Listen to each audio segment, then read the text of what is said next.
We go back to the time after World War II.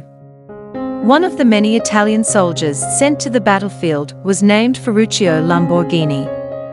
After returning from the war, Ferruccio immediately proposed to his girlfriend named Sigia. Sigia was also taken home to his house. At that time, Ferruccio's arrival was awaited by his younger siblings and also his father, Antonio Lamborghini. The next day, Ferruccio revealed his dream to his father.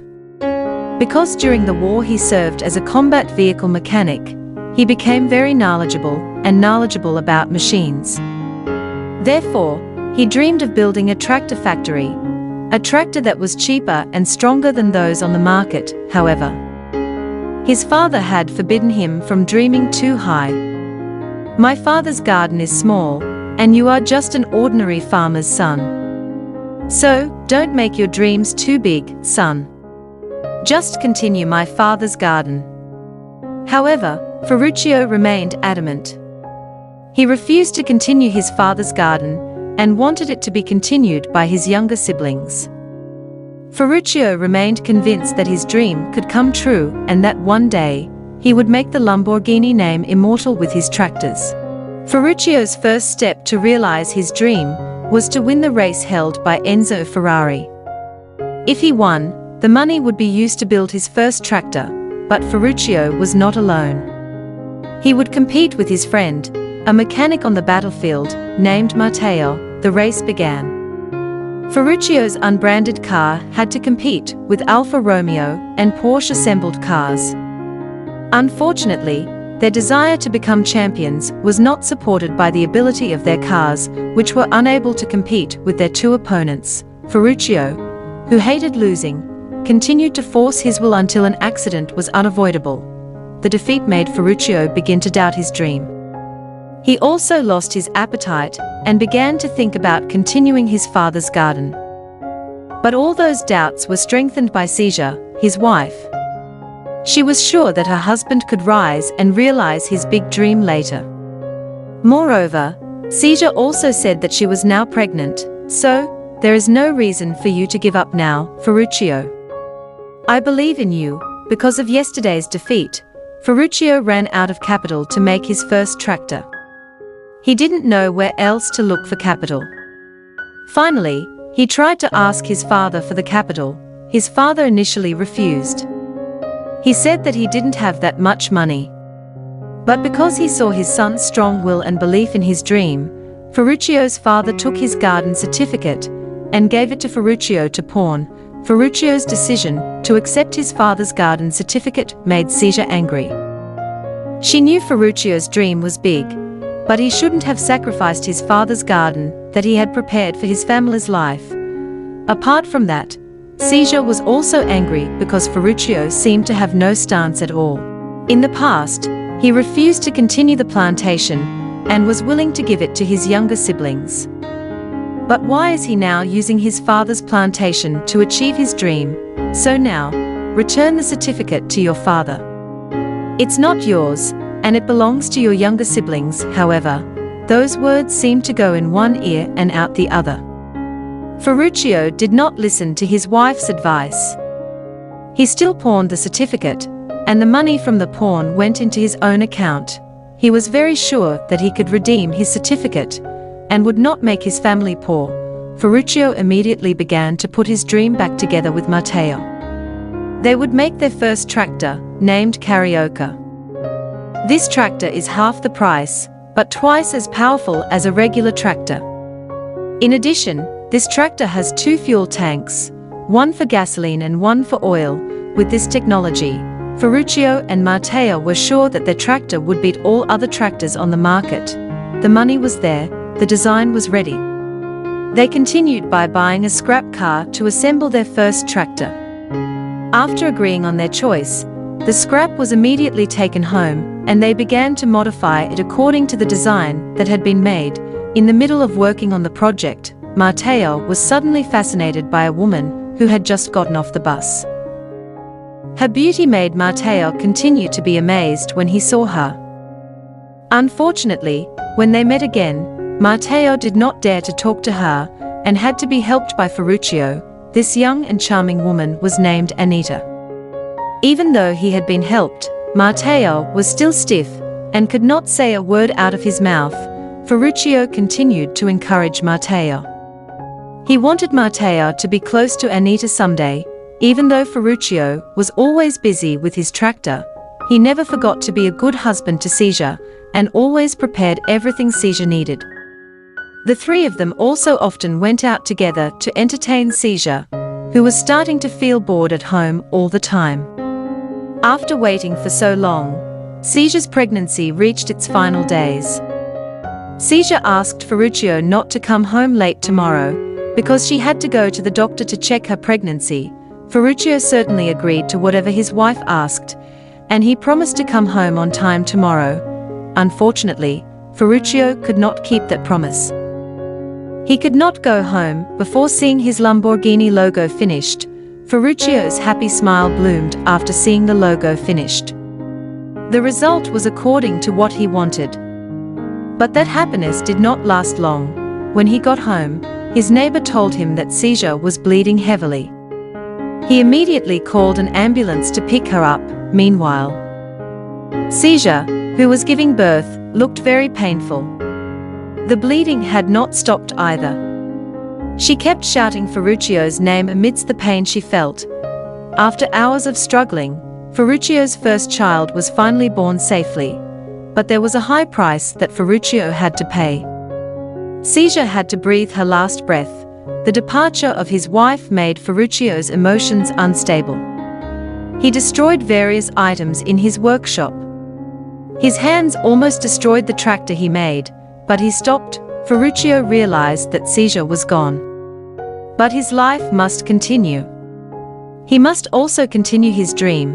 He must not disappoint Caesar, who is now up there. After Caesar's funeral, Ferruccio's first child was taken to his father's house. And he named him Tonino Lamborghini. Ferruccio's father knew that his son was currently busy. Therefore, he would be in charge of taking care of Tonino while Ferruccio was working. After grieving for weeks, Ferruccio finally returned to the bank where he kept his money. He offered the bank to invest in 1,000 tractors he made. After explaining and describing the capabilities of his tractor to the bank, the offer was finally approved. Happiness was clearly visible on Ferruccio and Matteo's faces. To celebrate their success, the two of them then had drinks at an expensive restaurant nearby.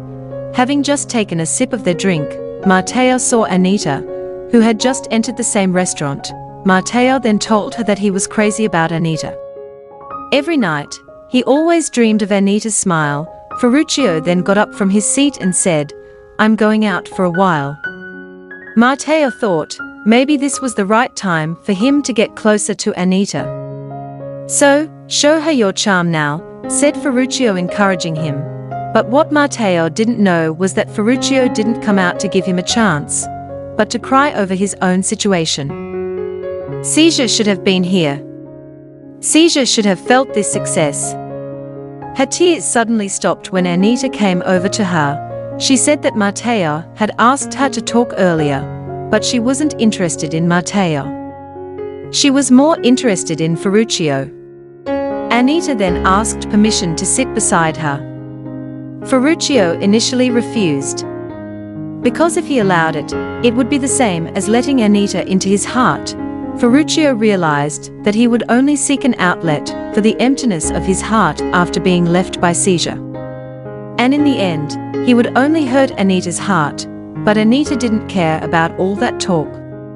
She then sat beside Ferruccio and tried to calm his tears.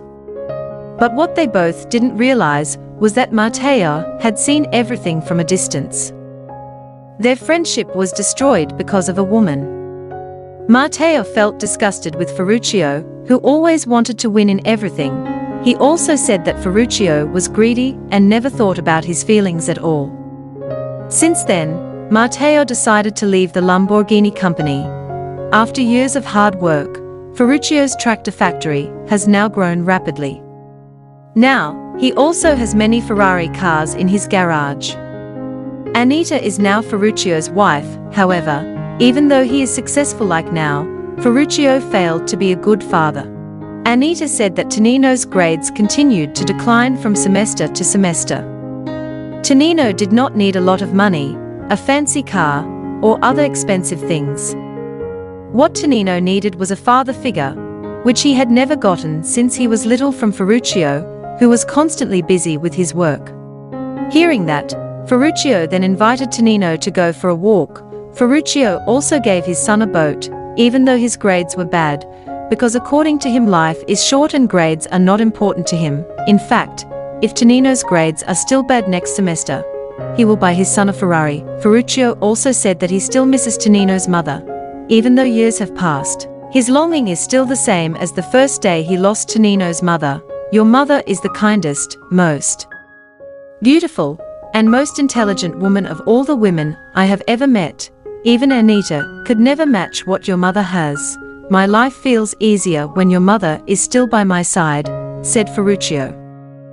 One day, at the Lamborghini factory, a foreign man named Bob Wes came to apply for a job. He is a lover of Italian cars. Bob also admitted that he had applied to Ferrari, Fiat, and Maserati, but none of them accepted him. Ferruccio was initially indifferent and continued to repair his Ferrari. All of Ferruccio's Ferraris always had the same problem, namely the clutch, which always had problems. Bob then gave his opinion about it. Bob's excellent automotive knowledge impressed Ferruccio, and he accepted him to work in his company. Bob's first task as Ferruccio's employee was to accompany him to meet Ferrari's boss, Enzo Ferrari. Ferruccio deliberately came to Enzo to tell him that he had the same problem in every Ferrari he owned. And Ferruccio had a solution to that problem. Therefore, Ferruccio offered a collaboration between Ferrari and Lamborghini. He was willing to provide the solution to Enzo. However, unfortunately, Enzo was a very arrogant person. He refused any form of collaboration with a farmer like Ferruccio. Enzo felt that his luxury car did not deserve to be compared to a junk tractor like Lamborghini. Sometime later, Ferruccio and his family visited an exhibition. Ferruccio's gaze fell on Miura, the most ferocious and cunning bull species ever. Ferruccio admired the bull so much. He wanted to apply the strength and ferocity of the Miura bull to a car he created, and all of that was not just empty talk. He recruited the most competent people in their fields to make his dream come true. Giotto Bizzarini, who used to work for Ferrari. There was also Gian Paolo Dallara, who worked at Maserati. And finally, Franco Scaglione, who used to work at Alfa Romeo. These three best workers were recruited by Ferruccio to create his first Lamborghini car. Ferruccio wanted to make a special racing car for the Sultans. Although the design of his car was too impossible to realize, Paolo had a solution to make it happen by changing some parts of the engine using aluminum. That way, this engine would be lighter and could go faster than other cars. Giotto and Franco also gave their respective opinions to perfect Ferruccio's car design. Ferruccio also wanted this car to be successfully created within 6 months, because he wanted to bring it to the Geneva Motor Show. In 6 months, he wanted to turn the world's attention to them. Instead of highlighting Ferrari's latest car, Ferruccio wanted to make people wait for Lamborghini's first car. 3 months have passed. Unfortunately, Ferruccio did not approve of Franco's design because the hood was too big. He asked Franco to change it immediately because they didn't have much time left. Franco was disappointed to hear Ferruccio's opinion and chose to leave. Ferruccio realized that his words had hurt Franco's feelings. He then came to him and apologized for his sentence earlier. Honestly, Ferruccio was happy with Franco's design, but he didn't want that design for now. Ferruccio felt that the automotive world did not need design innovation like that made by Franco. He also promised to use Franco's design later. But for now, follow what I say. I'm sure the results will satisfy you too, said Ferruccio. The problem did not only come from Ferruccio's design. Paolo's carburetor was also too high, and it would not fit the hood that Ferruccio planned. Paolo argued that their very limited time made it impossible for him to create an efficient engine like Ferruccio wanted. But Ferruccio did not want to hear any complaints. He wanted Paolo to find every way, because Ferruccio wanted his first car to be a car that was truly perfect and could beat Ferrari at the Geneva Motor Show later. Ferruccio still kept imagining how fierce the Miura bull he saw at the exhibition was. He then drew it on a cloth. And this picture was what eventually became the Lamborghini logo that the world knows today. In the middle of him drawing, Bob suddenly came. He offered to be the test driver for Lamborghini's first car. The offer was accepted, and Bob Wallace was the first person to test his car. All the success that Ferruccio has now achieved is certainly not free from various problems behind it. Anita kept forcing him to stop his first car project, because if the project failed, his tractor company would be affected later. In addition, Ferruccio also never had time for his family. Ferruccio got angry at Anita. He felt that Anita could never believe in his dream. Of all the workers and friends who always praised him, only Anita always criticized him and disagreed with the praise of those people. Anita's emotions could not be held back anymore. She finally said that all the people who praised Ferruccio were actually only paid by him. So, they would continue to flatter him with sweet words. They deliberately said those sentences to please Ferruccio, not because they were the real facts. If later Ferruccio could no longer pay them, the workers' union would sue him and say all the hurtful words to him. Anita had also prepared a new secretary for Ferruccio. Because his old secretary had been fired, Anita knew that Ferruccio had been having an affair with her. The problem continued until before Christmas Eve. Ferruccio preferred to come to a television interview rather than gather with his family on Christmas Eve. The media's attention began to shift to Lamborghini, just as Ferruccio had hoped. He again shouted that the world needed a perfect luxury car. Unlike Ferrari or Maserati, Lamborghini cars would come with perfection that had never been found in other luxury car manufacturers. Ferruccio's dream was getting closer to reality. The problems that had previously occurred had begun to be resolved one by one. After everything was ready and exactly as Ferruccio wanted, now they were sure that they could show the world what a real luxury car was like. Miura, that was the name Ferruccio gave to this car. And it would be the most beautiful car that people had ever seen in the world. A month before the Geneva Motor Show, Ferruccio celebrated his success by throwing a party at the most expensive restaurant in Bologna. The lead singer there also praised Ferruccio as the pride of Italy. While enjoying the live music, Ferruccio drew the design of his car. Then, a beautiful woman named Gabriella came to sit next to him. There, Ferruccio showed off his car design, and he said that his car would be as beautiful as Gabriella. Suddenly, Anita and Tonino also came to the party and saw all of Ferruccio's behavior. Anita's anger could no longer be contained. She then said, "You're right. If your emptiness will hurt my heart, and I intend to fill that emptiness. After you left me, I was wrong. You were the one who never wanted to fill that emptiness, Ferruccio." Now Anita can't stand Ferruccio's behavior anymore, and she decides to divorce him. After Bob and Ferruccio did a test drive, he was very satisfied with all the results, and he was even more convinced that this was the car that would be awaited at the Geneva Motor Show soon. But Ferruccio was still not satisfied with one thing, and he would paint this car green. The day that Ferruccio had been waiting for finally arrived. Before the car was introduced, Ferruccio asked one of the sales promotion girls to give a piece of paper to Enzo Ferrari. On the paper was a picture of a bull messing up a horse, which meant that Lamborghini would mess up Ferrari's life. Enzo was of course annoyed to see that, and made him want to see what the car created by the person he insulted as a farmer was like. Lamborghini GT. Ferruccio confidently introduced his car to the world. In fact, Ferruccio also quoted Ferrari's slogan to introduce his car. If Ferrari says, "Buy a Ferrari when you want to be someone, then buy a Lamborghini when you are someone," the loud applause from everyone showed how that day Ferrari's pride was really trampled by Lamborghini. Ferruccio's dream had now succeeded. by creating the fastest car specifically for the nobles out there. But unfortunately, Lamborghini's glory did not last long. The increase in oil prices of up to 300%, coupled with strict restrictions from the government on automotive companies, really caused Lamborghini's sales to stagnate completely. Just like what Anita said, the workers who were laid off began to sue and curse Ferruccio because he could no longer pay them. This increasingly difficult condition forced Ferruccio to act quickly. He intended to sell this company. Half of the sales proceeds would be given to Tonino, and the rest would be given to his brothers in the village. Tonino did not deny anything his father said. He only asked one question: "After all the hard work you have done, and it ends like this, is it worth it?" His father was silent, even until Tonino said goodbye and went home. Ferruccio could not answer a single word. To accompany his old age, Ferruccio built a house on the edge of an empty field.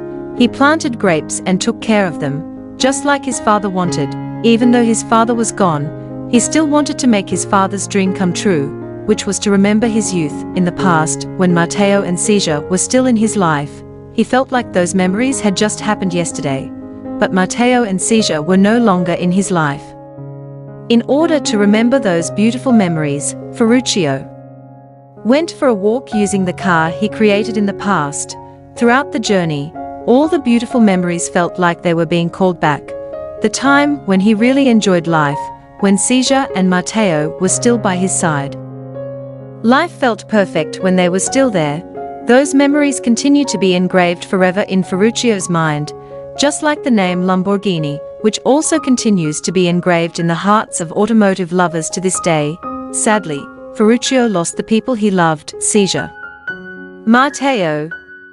Time with Tonino, it was all lost for the sake of his dream, until it reached its highest point at that time, after Ferruccio sold Lamborghini and handed over the proceeds to his son, Tonino, and his brothers.